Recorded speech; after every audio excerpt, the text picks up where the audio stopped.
Amigos, hoy en nuestro canal tenemos un análisis detallado del que es, tal vez, el avión más polémico y contradictorio de la historia de la aviación.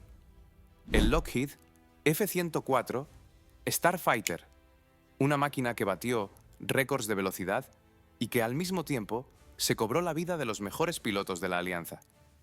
¿Por qué el genial constructor Kelly Johnson asumió un riesgo que al final costó la vida a decenas de pilotos? ¿Qué detalle oculto de su diseño hacía que este caza fuera prácticamente inmanejable en el aterrizaje? ¿Y por qué el Pentágono cerró los ojos ante esto durante años?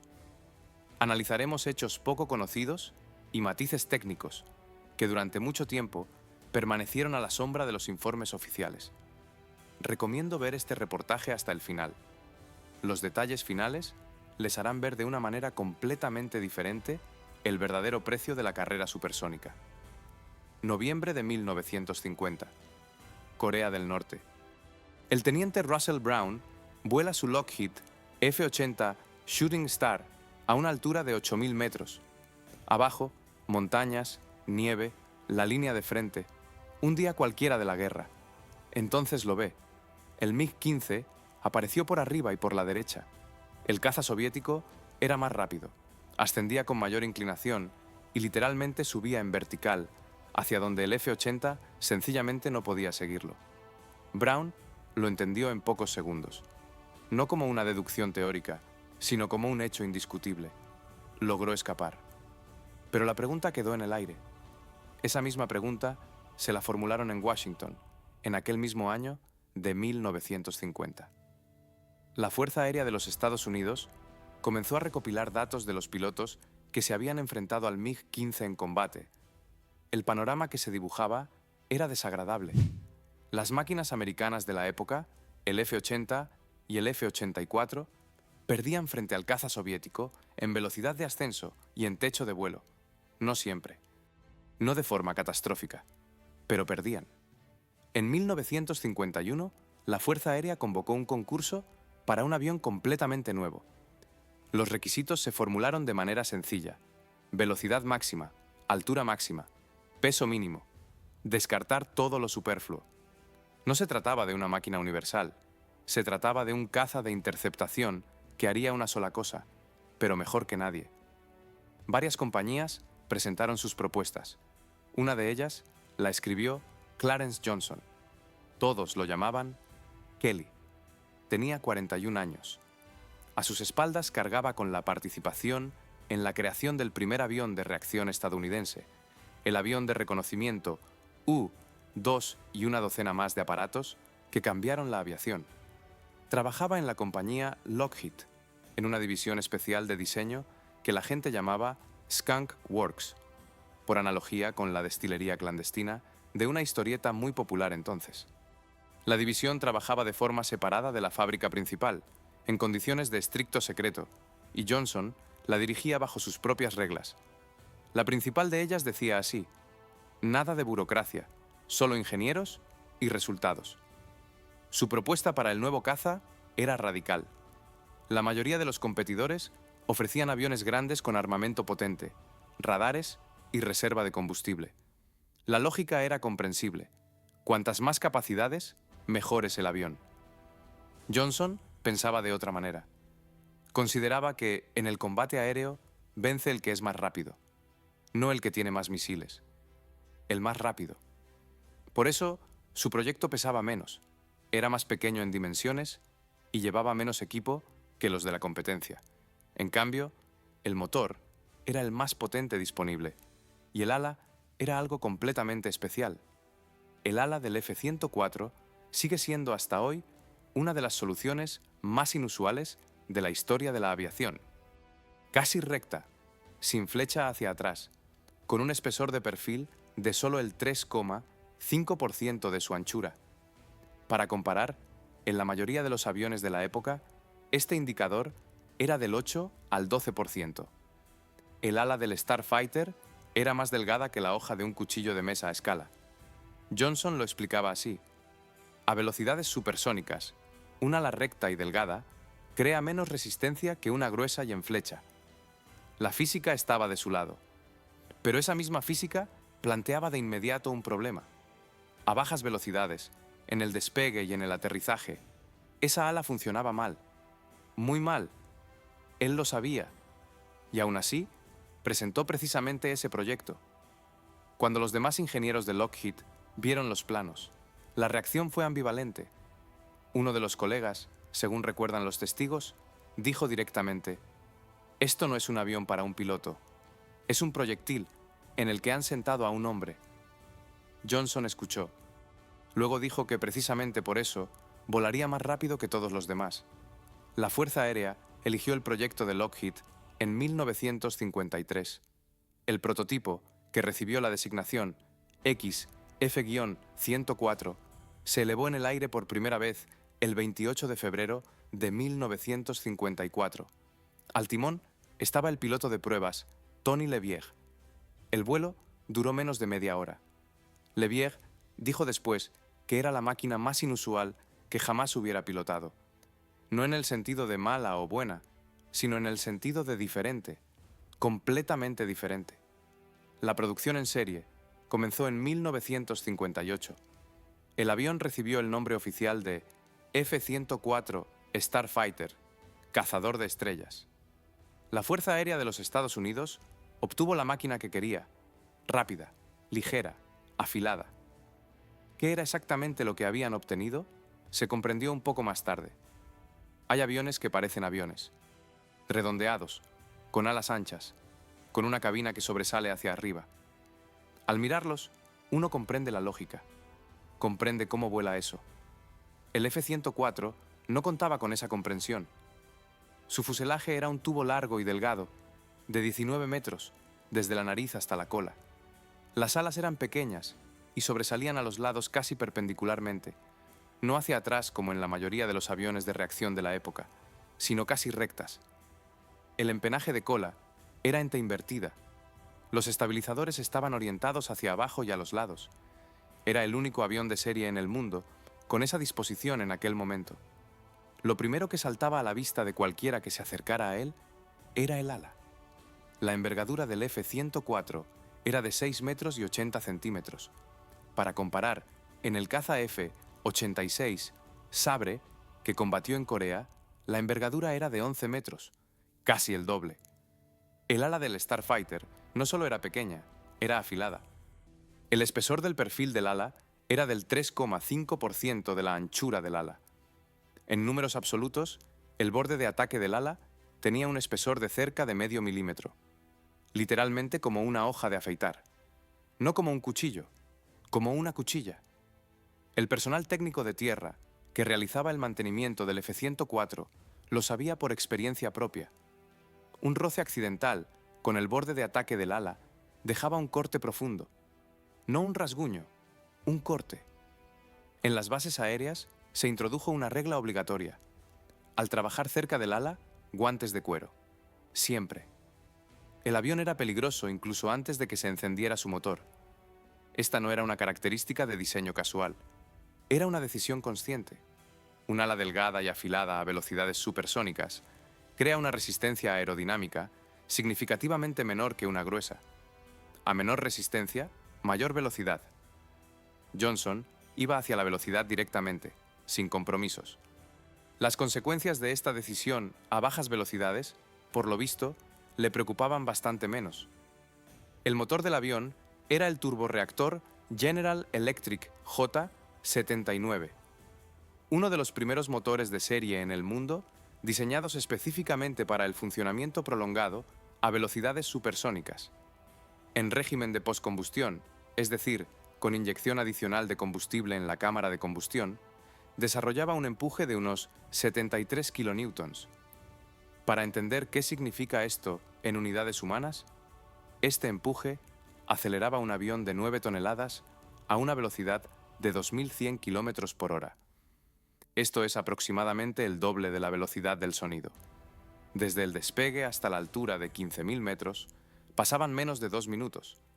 A esa altura, el cielo se oscurece, no hasta la negrura del espacio, pero el horizonte ya se curva de forma notable.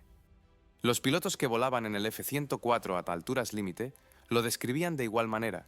La sensación de que ya no estás del todo en la atmósfera, aún en ella, pero ya en la frontera.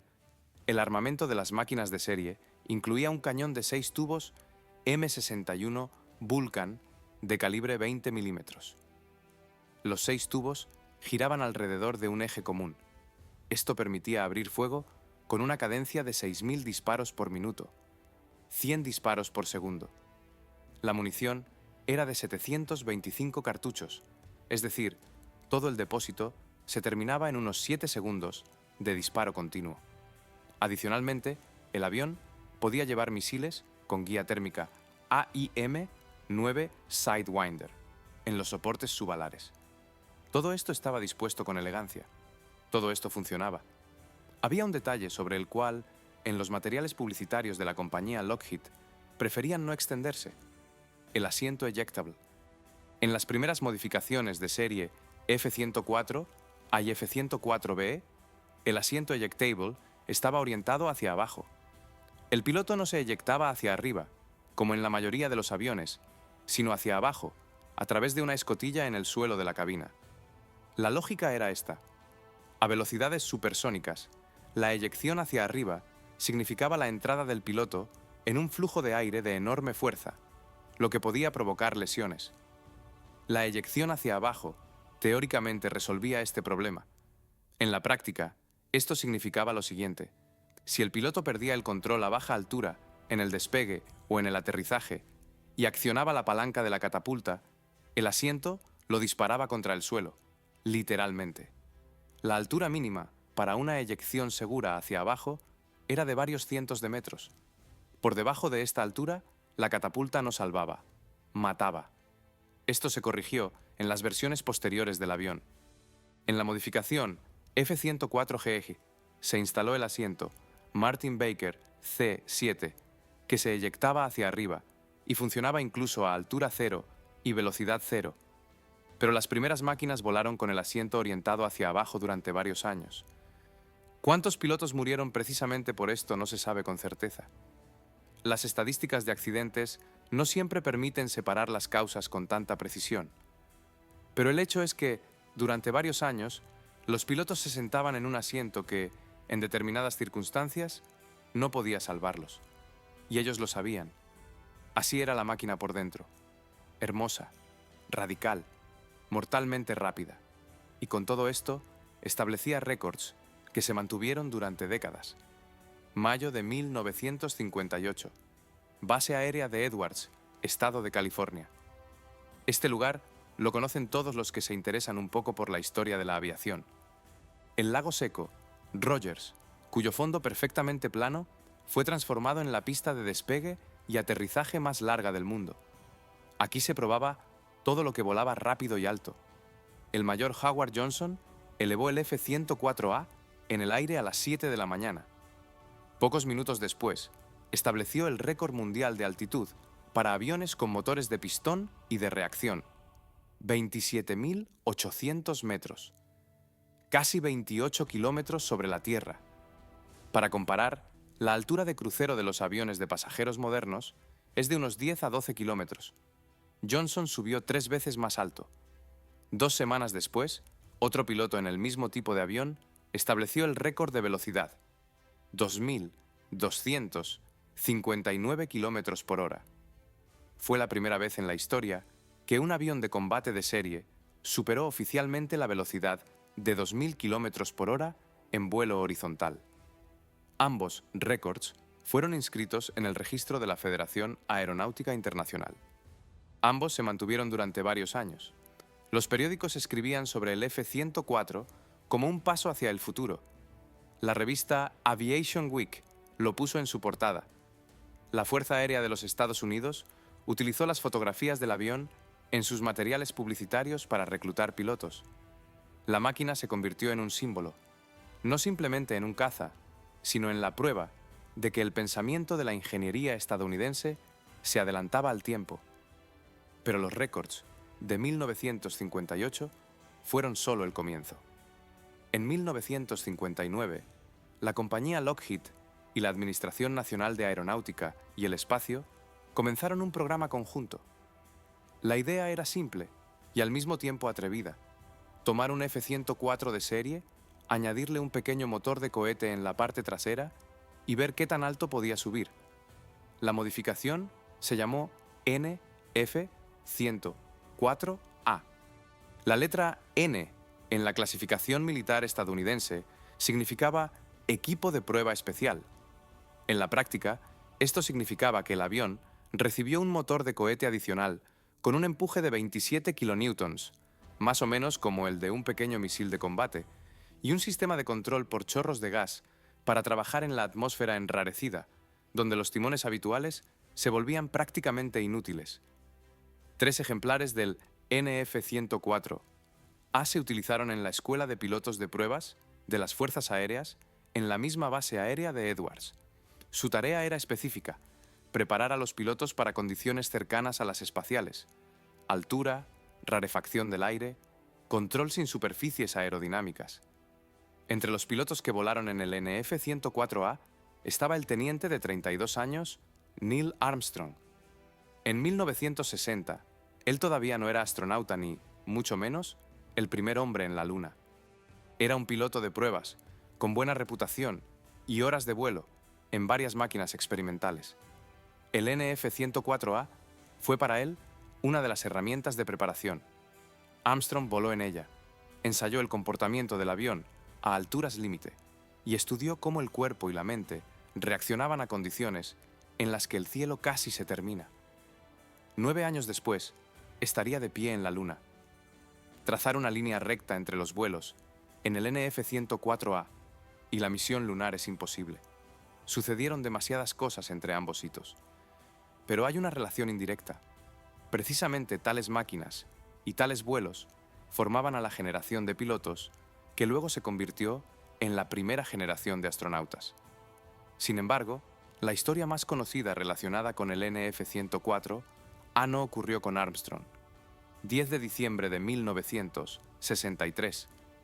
Al timón está el general de brigada Charles Yeager, el hombre que en 1947 superó oficialmente por primera vez en el mundo la barrera del sonido en el avión experimental Bell X-1, una leyenda viva de la aviación estadounidense. Tiene 40 años. Quiere establecer un nuevo récord de altura en el NF-104A. Yeager subió hasta una altura de aproximadamente 24.400 metros, unos 24 kilómetros sobre la Tierra. A esa altura, la atmósfera está tan enrarecida que el motor de reacción prácticamente deja de funcionar. Solo el motor de cohete daba empuje. El avión entró en un régimen que se denomina barrena plana supersónica, que es cuando la máquina gira alrededor de su eje vertical y al mismo tiempo cae, de modo que los métodos habituales para salir de la barrena no funcionan. Yeager se eyectó, el asiento funcionó, salió de la cabina, pero un fragmento ardiente del mecanismo pirotécnico de la catapulta le dio en la cara a través del casco estanco. Caía en paracaídas sin ver nada, con quemaduras en el rostro, a una altura donde la temperatura del aire era de unos menos 60 grados. Sobrevivió. Después, escribió sobre esto en sus memorias sin dramatismo innecesario, como un episodio de trabajo, desagradable, pero nada más. Precisamente personas así volaban en el F-104 en aquellos años. Precisamente para personas así fue creada esta máquina. El problema que se manifestaría más tarde era otro. Cuando ese mismo avión comience a entregarse a otros países y a otros pilotos, personas con otro nivel de preparación, con otras horas de vuelo, en otras condiciones climáticas, el panorama cambiará de forma radical. Pero para eso aún faltaban algunos años. Por ahora, el F-104 era una estrella, y la estrella brillaba con fuerza. En 1958, la compañía Lockheed se enfrentaba a un problema. La Fuerza Aérea de los Estados Unidos encargó el F-104, pero pocos. 329 aparatos para toda la flota estadounidense. Una cifra que no amortizaba la escala de la producción ni daba las ganancias con las que contaba la dirección de la compañía. El avión era bueno. El avión batía récords, pero traía menos dinero de lo que se deseaba. La salida era evidente: vender el F-104 a los aliados de la Alianza del Atlántico Norte. En Europa A finales de la década de 1950, varios países buscaban un nuevo caza de reacción para sus fuerzas aéreas. Alemania Occidental, Italia, Países Bajos, Bélgica, Canadá, Dinamarca, Noruega, Grecia, Turquía, España, Japón. Cada uno de ellos tenía un parque aéreo envejecido y dinero para renovarlo. El mercado era enorme, la competencia, seria. El Mirage 3 francés, el Lightning británico, el Draken sueco. Todos eran alternativas reales. Lockheed contrató a un hombre que debía resolver el problema de la competencia. Se llamaba Fred Meuser. Su cargo oficial era vicepresidente de ventas internacionales. Su función oficiosa se conoció más tarde a partir de los materiales de la investigación del Senado de los Estados Unidos, que comenzó en 1975 y duró varios años. El esquema era el siguiente. Lockheed, a través de intermediarios, compañías de consultoría, agentes, bufetes de abogados, transfería dinero a funcionarios, militares y políticos en los países compradores. No como sobornos directos, eso habría sido demasiado evidente, sino como honorarios de consultoría, comisiones por asistencia o gastos de representación. El dinero iba a través de cuentas en Suiza, a través de compañías instrumentales en diferentes países o en efectivo en sobres. A cambio, las personas adecuadas en los ministerios adecuados hacían que las licitaciones las ganara el F-104. La primera gran victoria fue Alemania Occidental. En 1959, el gobierno de Alemania Occidental anunció que elegía el F-104GE como avión principal de sus fuerzas aéreas. Un contrato por 916 máquinas. Fue el mayor contrato de aviación en la historia de Alemania Occidental en aquel momento. Detrás fueron los Países Bajos, Bélgica, Italia, Canadá, Noruega, Dinamarca. Después, Japón. En Japón, el F-104 se promovía a través de un agente local de Lockheed, la compañía Marubeni. El agente era un hombre llamado Yoshio Kodama, un antiguo criminal de guerra convicto, liberado por las autoridades de ocupación estadounidenses a finales de la década de 1940. Kodama tenía conexiones con políticos japoneses y, según los datos disponibles, con el crimen organizado. Lockheed le pagaba directamente por sus consultas. Las sumas eran significativas. Japón eligió el F-104J. El hecho de que todo esto saliera a la luz fue en gran parte una casualidad. En 1975, en los Estados Unidos, se celebraban audiencias en el Senado dedicadas a la actividad de las corporaciones transnacionales en el extranjero. El tema era amplio. Tras el escándalo de Watergate, los legisladores estadounidenses se interesaban por la ética corporativa. Lockheed cayó en esa lista casi por casualidad. Pero cuando empezaron a cavar, resultó que había mucho que desenterrar. Los documentos demostraron que desde finales de la década de 1950 hasta principios de la de 1970, la compañía Lockheed gastó en pagos a funcionarios extranjeros e intermediarios más de $22 millones en total, solo de los oficialmente documentados. Los investigadores advertían que la suma real, según sus estimaciones, era significativamente mayor. Una parte de las operaciones pasó por canales que no se prestaban a una verificación completa. $22 millones de la época. Para entender la escala, esto equivale a unos $180 millones actuales. La reacción en los diferentes países fue distinta, pero en todas partes resultó estrepitosa. En los Países Bajos se descubrió que el dinero de Lockheed lo recibía personalmente el príncipe Bernardo, esposo de la entonces reina Juliana. La suma, supuestamente cerca de $1 millón. El príncipe lo negó. La investigación estableció que los pagos se habían realizado. Bernardo se vio obligado a abandonar todos los cargos militares y estatales. El escándalo sacudió a la monarquía neerlandesa. El país discutió durante meses si necesitaba en absoluto una familia real. En Japón, las consecuencias resultaron aún más dramáticas. El ex primer ministro Kakuei Tanaka fue arrestado en 1976 bajo la acusación de recibir sobornos de Lockheed.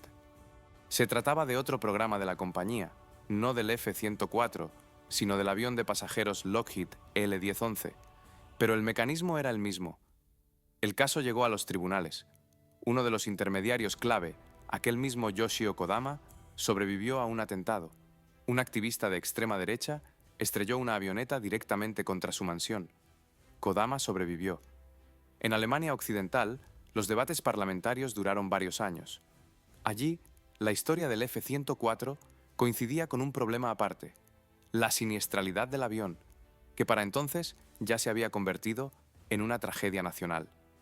Pero de eso hablaremos un poco más adelante. En 1977, los Estados Unidos aprobaron la Ley de Prácticas Corruptas en el Extranjero, Foreign Corrupt Practices Act. Esta ley declaró ilegal por primera vez en la historia estadounidense el soborno a funcionarios extranjeros por parte de compañías estadounidenses. Entre los motivos que se mencionaron al discutir la ley estuvo el escándalo alrededor de Lockheed. El F-104 era un buen avión, o malo, dependiendo del punto de vista, pero la forma en que se vendía era inequívoca. Era corrupción sistémica a escala de toda una alianza. Y funcionó. El avión lo compraron 14 países. Ahora había que volarlo. Y aquí es donde la historia da un giro que se vuelve verdaderamente trágico. Hay una cifra que hay que pronunciar en voz alta. Alemania Occidental recibió 916 aviones F-104 de diferentes modificaciones. Era toda la flota de aviación de caza del país, la base de las fuerzas aéreas de un joven Estado que apenas estaba reconstruyendo su ejército tras la Segunda Guerra Mundial. De estas 916 máquinas, se estrellaron 292, uno de cada 3 aviones, en tiempo de paz, sin guerra, sin enemigo en el aire. Simplemente en el transcurso de vuelos de entrenamiento habituales, patrullas y ejercicios. Murieron 116 pilotos. Esto no es una estadística abstracta. Son 116 familias que recibieron notificaciones oficiales. 116 entierros. Niños que crecieron sin padre. Esposas que esperaban a sus maridos de la guardia y no los volvieron a ver. Los pilotos alemanes inventaron para su máquina varios apodos. El más conocido de ellos era Creador de Viudas, Widowmaker. El segundo, Ataúd Volador. El tercero sonaba como un chiste amargo. Decían que si querías conseguir un Starfighter, solo tenías que comprar un terreno cerca de una base aérea y el avión iría a ti por sí solo. No era solo un chiste, era una forma de convivir con lo que estaba ocurriendo. ¿Por qué sucedió esto? Es una pregunta para la que hasta hoy no hay una sola respuesta. Hay varias. La primera respuesta: la preparación de los pilotos. El F-104 fue creado para un tipo concreto de aviador. El piloto estadounidense que se subía a esta máquina tenía a sus espaldas miles de horas de vuelo en diferentes tipos de aviones. Había recorrido un largo camino desde las máquinas de entrenamiento, pasando por los cazas intermedios, y solo después llegaba a la cabina del Starfighter. Comprendía la máquina de forma intuitiva, porque comprendía la aviación en su conjunto. La Fuerza Aérea Alemana, a finales de la década de 1950, se estaba reconstruyendo prácticamente desde cero. A Alemania se le prohibió tener aviación militar tras la Segunda Guerra Mundial, y la prohibición se levantó solo en 1955. Esto significaba que el país no tenía tradición de preparación de pilotos, ni un número suficiente de instructores experimentados, ni un sistema estructurado de transición de un tipo de avión a otro. Los jóvenes pilotos alemanes recibían una preparación básica y pasaban al F-104, sin suficiente experiencia intermedia, a un avión que no perdonaba errores. La segunda respuesta: el clima y las condiciones de los vuelos. Las bases aéreas del norte de Alemania están situadas en una región con un clima muy específico. Nubosidad baja, nieblas frecuentes, visibilidad limitada, especialmente en otoño e invierno. El F-104 fue creado para el cielo despejado de California, para interceptaciones a gran altura sobre el desierto. No estaba optimizado para vuelos en condiciones de densa nubosidad sobre terreno llano a bajas alturas. En Alemania lo utilizaron precisamente así. La táctica de la Alianza del Atlántico Norte en Europa en aquellos años presuponía que la principal amenaza eran los bombarderos soviéticos, que volaban bajo, por debajo de los radares. Interceptarlos requería volar también bajo, literalmente por encima de las copas de los árboles. El F-104, a bajas alturas y bajas velocidades, era una máquina completamente diferente a la que era a grandes alturas, mucho menos indulgente.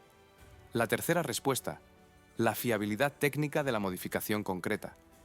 El F-104 GEG que recibió Alemania era significativamente más pesado que el F-104 A estadounidense original. Se le añadió un sistema de navegación y tiro, un nuevo radar y equipo adicional para realizar ataques nucleares.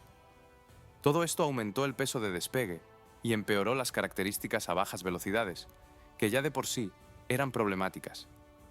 El motor General Electric, J79 en sus primeras versiones, tenía un problema con el compresor. En determinadas condiciones, podía detenerse espontáneamente en el aire.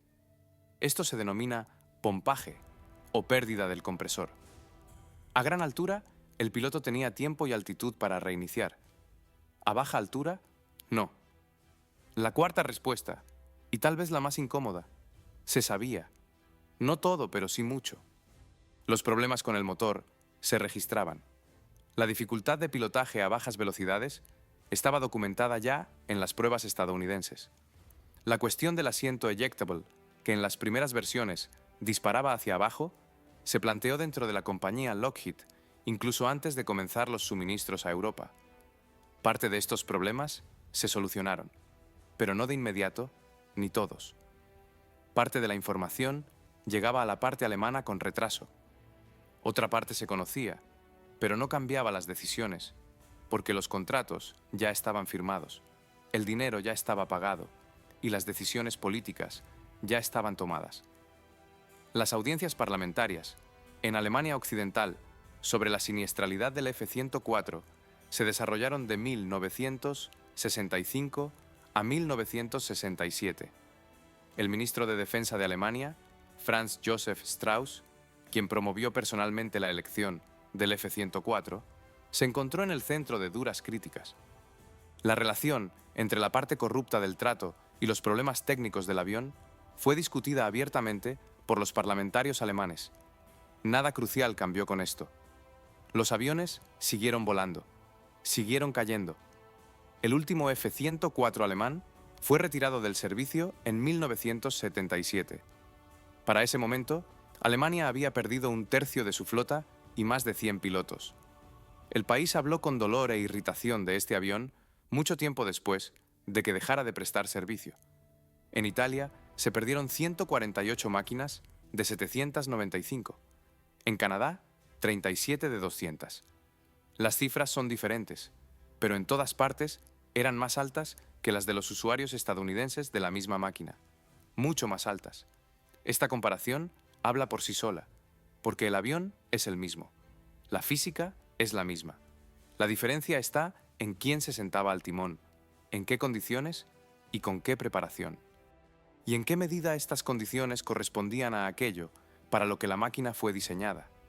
El F-104 no mataba porque fuera un mal avión, mataba porque se encontró en manos de personas y en condiciones para las que no había sido proyectado, y nadie, ni en Lockheed ni en los gobiernos de los países compradores, se detuvo el tiempo suficiente para hacer una pregunta sencilla.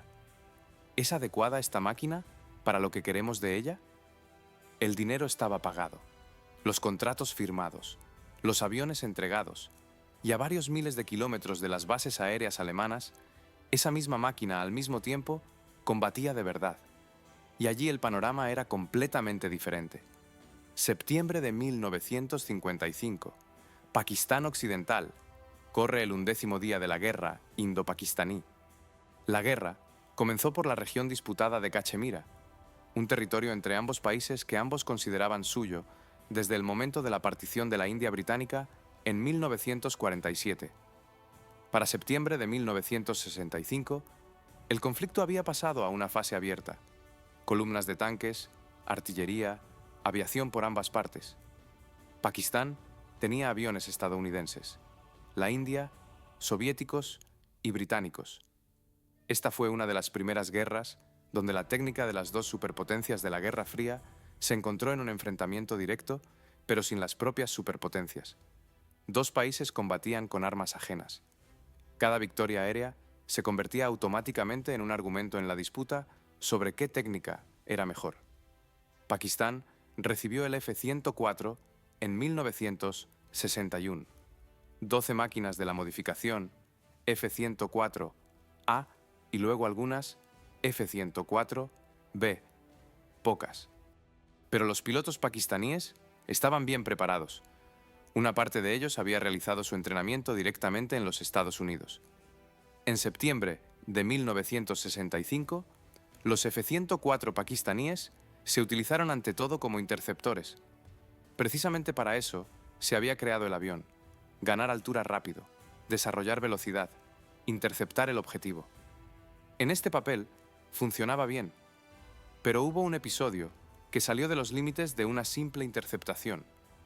El teniente de patrulla, un rango militar de la Fuerza Aérea pakistaní que equivale aproximadamente a teniente primero, Amjad Hussain Khan, guiaba un F-104 para interceptar aviones indios en la zona de Sialkot.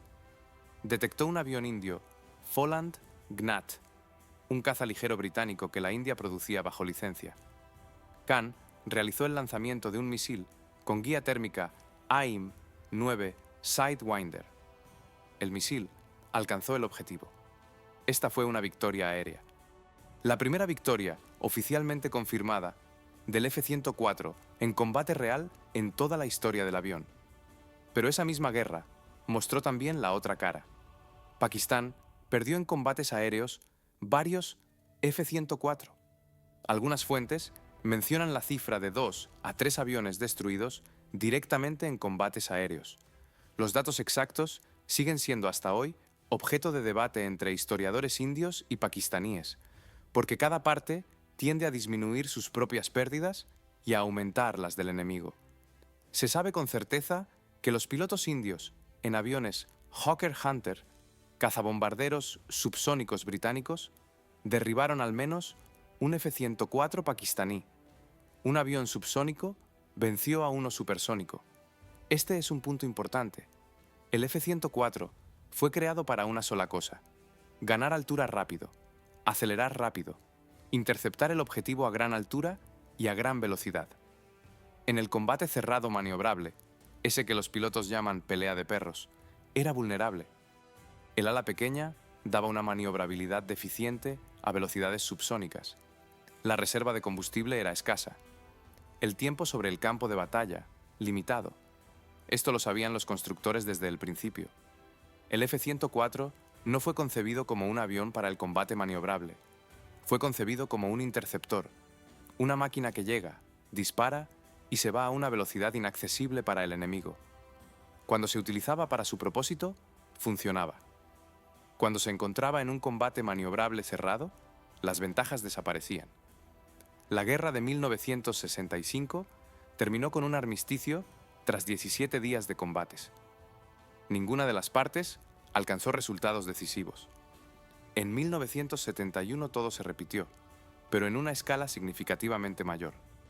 La Tercera Guerra Indo-Pakistaní comenzó en diciembre de 1971 y estuvo relacionada con la crisis en Pakistán Oriental, un territorio que como resultado de esta guerra se convirtió en el Estado independiente de Bangladesh. Esta vez, el conflicto se desarrolló simultáneamente en dos frentes: el occidental y el oriental. Para 1971, a Pakistán le quedaban significativamente menos F-104 operativos que en 1965. Parte de las máquinas estaban dañadas, otra parte había agotado su vida útil, y el suministro de repuestos desde los Estados Unidos no llegaba, ya que las relaciones estadounidense-pakistaníes se habían complicado. No obstante, los F-104 restantes volvieron a elevarse en el aire. Fue aquí donde ocurrió el episodio que se convirtió en el más conocido de la biografía de combate del Starfighter. Un piloto pakistaní en un F-104 derribó un avión indio Sukhoi Su-7, un cazabombardero de reacción soviético. Un avión estadounidense contra uno soviético.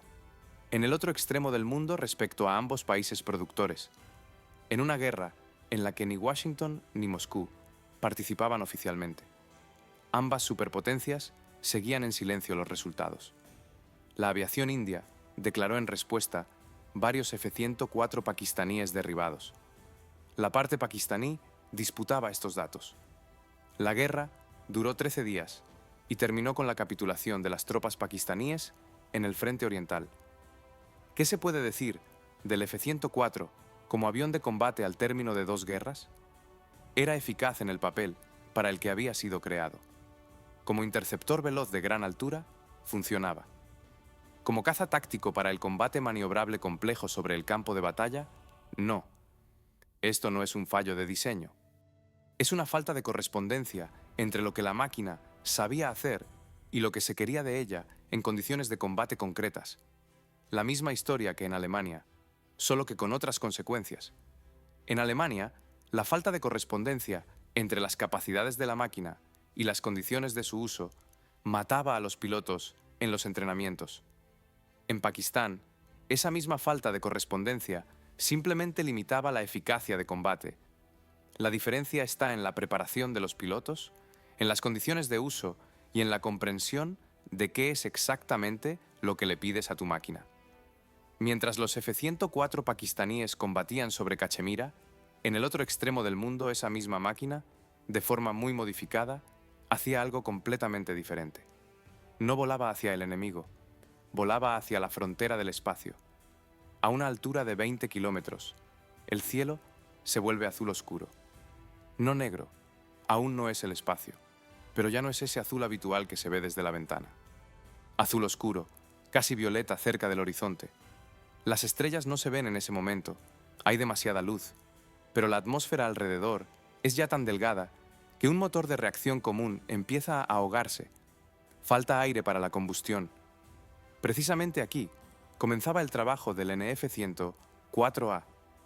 En 1959, la compañía Lockheed recibió el encargo de crear una modificación especial del F-104 para las necesidades de la Escuela de Pilotos de Pruebas de la Fuerza Aérea en la base de Edwards.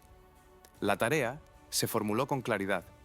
Se necesita una máquina con la que se pueda entrenar a los pilotos para vuelos en condiciones cercanas a las espaciales. Estas condiciones significaban 3 cosas: muy gran altura, aire muy enrarecido y control sin apoyo en la aerodinámica.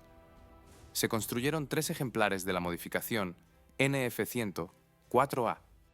¿Qué se cambió en comparación con el F-104 de serie? En la parte trasera se instaló un motor de cohete adicional de la compañía Rocketdyne, que funcionaba con una mezcla de queroseno y oxígeno líquido. El empuje de este motor era de 27 kilonewtons. Poco para los estándares del motor principal, pero a grandes alturas, donde el aire casi no existe, era precisamente este el que daba la única posibilidad de continuar el ascenso. El motor de reacción principal ya no funcionaba allí. Adicionalmente, por todo el fuselaje se colocaron pequeñas toberas con chorros de gas, un sistema de control de orientación por reacción. La misma idea fundamental que en las naves espaciales. Cuando el aire está demasiado enrarecido para los timones, la máquina se controla mediante cortos impulsos de chorros de gas. El piloto a tal altura trabajaba de hecho como un astronauta, solo que sin salir a órbita. La altura máxima documentada que alcanzó el NF-104A en el transcurso del programa fue de 36.800 metros, casi 37 kilómetros. Esto es aproximadamente 4 veces más alto de lo que vuelan los aviones de pasajeros. La frontera oficial del espacio, según la definición de la Federación Aeronáutica Internacional, está a 100 kilómetros. 37 kilómetros no es el espacio, pero ya es muy lejos de lo que la mayoría de la gente llama cielo. Entre los pilotos que trabajaron en este programa estaba Neil Armstrong. A principios de la década de 1960, todavía no era astronauta. En el programa de la Administración Nacional de Aeronáutica y el Espacio, en el Cuerpo de Astronautas, lo aceptarían en 1962. Antes de eso, era piloto de pruebas civil en la base de Edwards. Trabajaba en varias máquinas experimentales. El NF-104A era una de ellas. Armstrong voló en ella varias horas. Ensayaba el comportamiento de la máquina a alturas límite. estudiaba el funcionamiento del sistema de control de orientación por reacción y registraba las sensaciones para su posterior análisis. Era un trabajo rutinario, metódico y escrupuloso. 7 años después de estos vuelos, en julio de 1969, controlaría el módulo de descenso de la nave espacial Apolo 11 en el alunizaje de forma manual, porque la automática llevaba la nave hacia una zona pedregosa y era necesario desactivarla. Lo lograría. En parte porque sabía trabajar con las manos en condiciones no estándar. En parte porque pasó años ensayando precisamente eso, el control en las fronteras de lo posible. No hay una relación directa de causa y efecto entre los vuelos en el NF-104A y el alunizaje. Pero hay otra cosa. Es la misma escuela de pensamiento, las mismas manos, el mismo enfoque del trabajo en condiciones donde el error no se corrige. La historia más conocida del programa NF-104. No es la de Armstrong. 10 de diciembre de 1963. Base aérea de Edwards. Al timón está el general de brigada Charles Yeager, el mismo, el primer hombre en superar oficialmente la barrera del sonido en vuelo horizontal controlado. Esto ocurrió el 14 de octubre de 1947 en el avión experimental Bell X-1. Para 1963, Yeager tiene 40 años, comanda la Escuela de Pilotos de Pruebas, quiere establecer un récord personal de altura en el NF-104A. El primer intento de aquel día transcurrió de forma normal, pero no se logró el récord. Faltó altura. Yeager decidió probar otra vez. En el segundo intento, elevó la máquina hasta aproximadamente 24.400 metros, un poco más de 24 kilómetros. A esa altura, el motor principal ya no funcionaba. El motor de cohete se apagó por consumo. La máquina se movía por inercia. El ángulo de ataque era demasiado grande y el aire demasiado enrarecido para los timones. El avión entró en barrena plana. La barrena plana a tal altura es una situación de la que no hay salida estándar. La máquina gira alrededor de su eje vertical y cae, con la nariz casi horizontal. Los timones habituales no funcionan. No hay aire. El sistema de control de orientación, por reacción en este régimen de vuelo en el NF-104A, no era lo suficientemente eficaz. Yeager intentó sacar la máquina durante varias decenas de segundos. A una altura de unos 8.000 metros, se eyectó. El asiento funcionó de forma normal. Salió de la cabina, pero en el momento de la eyección, del cartucho pirotécnico, salió despedido un fragmento ardiente, pequeño pero suficiente. Perforó el casco estanco. Le dio a Yeager en la cara. Cayó en paracaídas durante varios minutos con quemaduras en el rostro, en un aire enrarecido, donde la temperatura era de unos menos 60 grados, sin ver casi nada. Lo encontraron vivo. Pasó varias semanas en el hospital. Luego volvió a los vuelos. Escribió sobre este episodio en sus memorias de forma breve, sin palabras superfluas, como un momento de trabajo que no salió según el plan. El programa NF-104A continuó hasta 1971.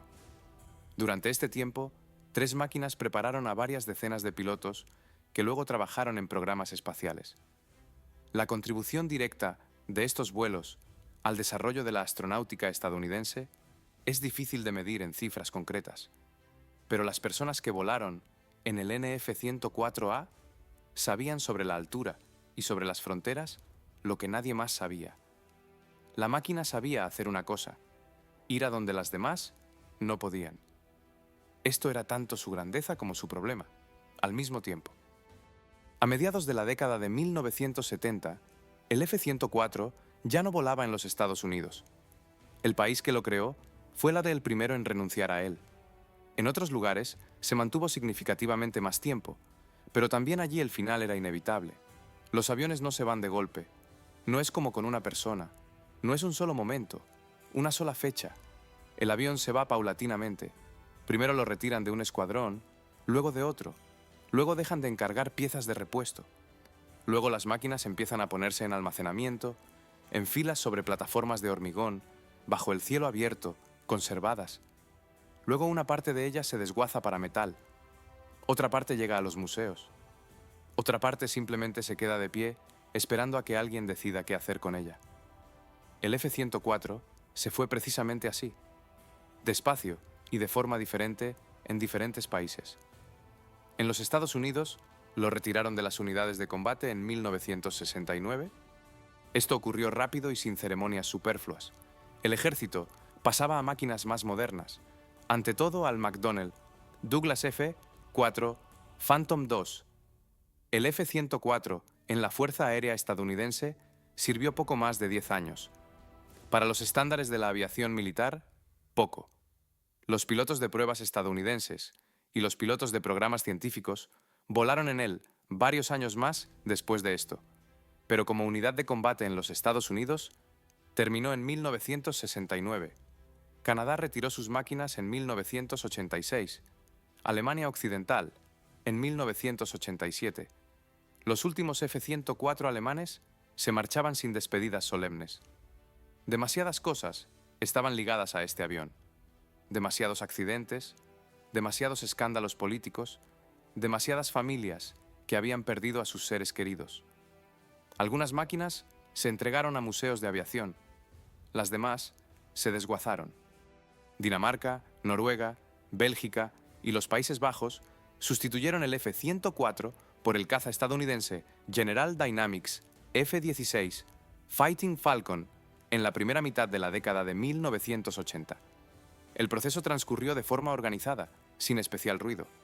Para entonces, el F-104 se percibía como una máquina anticuada y la decisión de sustituirlo era obvia. Grecia y Turquía aguantaron más tiempo, hasta finales de la década de 1980 y principios de la de 1990, respectivamente. En ambos países, el F-104 prestó servicio significativamente más tiempo que en Europa Occidental, en parte porque estos países recibieron más tarde la financiación para la sustitución, en parte porque en determinadas condiciones la máquina aún cumplía sus tareas. Japón retiró sus aviones, la modificación F-104J de producción japonesa, en 1986. Las máquinas japonesas fueron construidas por la compañía Mitsubishi, bajo licencia estadounidense. En más de 20 años de servicio, las Fuerzas Aéreas de Autodefensa japonesas perdieron en accidentes cerca de 50 aviones de los aproximadamente 230 construidos. Esto es cerca del 22% del parque, menos que en Alemania, pero también una cifra significativa. Quien más tiempo aguantó fue Italia. Las Fuerzas Aéreas italianas recibieron el F-104 en varias modificaciones, incluida la modificación F-104S, desarrollada especialmente para Italia, junto con la compañía Air Italia. Esta modificación podía emplear misiles clase aire-aire con guía por radar AIM-7 Sparrow, es decir, alcanzar objetivos que el piloto no ve visualmente, a una distancia de varias decenas de kilómetros.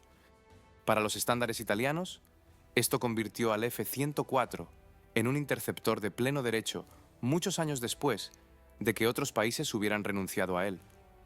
Italia perdió en accidentes 148 máquinas de 795. También es una cifra pesada, pero las fuerzas aéreas italianas siguieron volando. El último vuelo de combate de un F-104 italiano tuvo lugar en octubre de 2004. El piloto, el teniente coronel Giovanni Grattoni, base aérea de Grottaglie, en el sur de Italia. Grattoni elevó la máquina en el aire, realizó el vuelo planificado, entró en aproximación y aterrizó. Tras el aterrizaje, se acercaron al avión colegas, mecánicos y representantes del mando. Grattoni salió de la cabina. Era el último piloto de servicio en el mundo en realizar un vuelo de combate en un F-104. Desde el momento del primer vuelo del prototipo, febrero de 1954, hasta el último vuelo italiano, pasaron exactamente 50 años, medio siglo. Durante este tiempo, cambiaron 3 generaciones de aviones militares. Al F-104 le siguieron el F-4, luego el F-15 y el F-16, y luego apareció en Europa el Eurofighter Typhoon. El mundo cambió varias veces seguidas. El F-104 todo este tiempo siguió volando en alguna parte. Hoy las máquinas supervivientes están en museos de todo el mundo. En Alemania, en el Museo Alemán de Aviación y Astronáutica en Berlín. En los Estados Unidos, en el Museo Nacional de la Fuerza Aérea en Dayton, estado de Ohio. En Japón, en el Museo de las Fuerzas de Autodefensa Aérea en Hamamatsu. En Italia, varias máquinas están sobre pedestales, a las puertas de las antiguas bases aéreas como monumentos. Hay un detalle que se repite casi en todas partes donde están estos aviones sobre pedestales. Cerca de la máquina, casi siempre se puede encontrar una placa con los nombres de los pilotos fallecidos en accidentes. No siempre oficial, a veces simplemente colocada por alguno de los antiguos compañeros. A veces, una pequeña corona en la base del pedestal que alguien trajo y que nadie quita. Esto no es memoria oficial, es personal. Las personas que volaron en esta máquina se refieren a ella de manera diferente. Algunos con amargura, otros con respeto, otros con ambos sentimientos a la vez, pero indiferentes entre ellos casi no hay.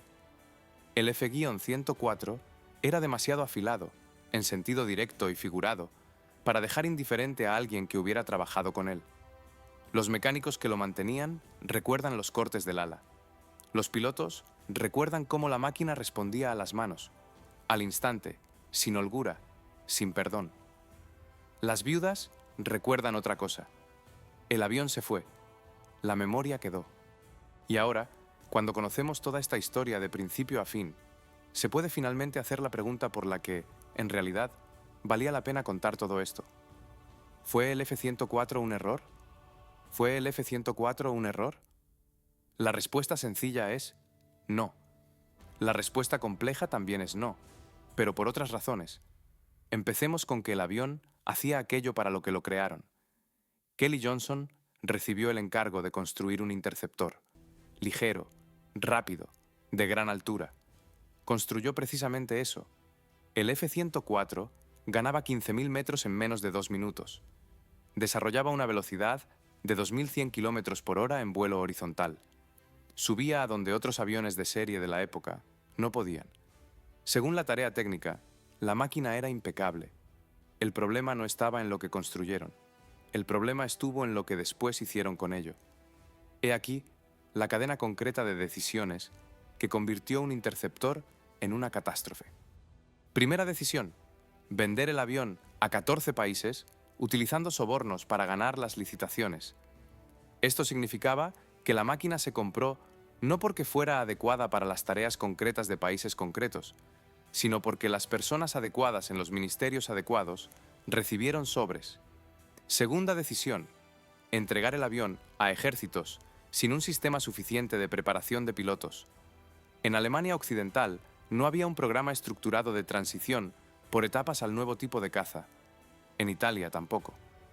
Pilotos con un número de horas de vuelo relativamente bajo se sentaban en una máquina que no perdonaba errores a bajas velocidades. Tercera decisión: utilizar el avión para un propósito diferente al suyo. El F-104 se creó como un interceptor de gran altura.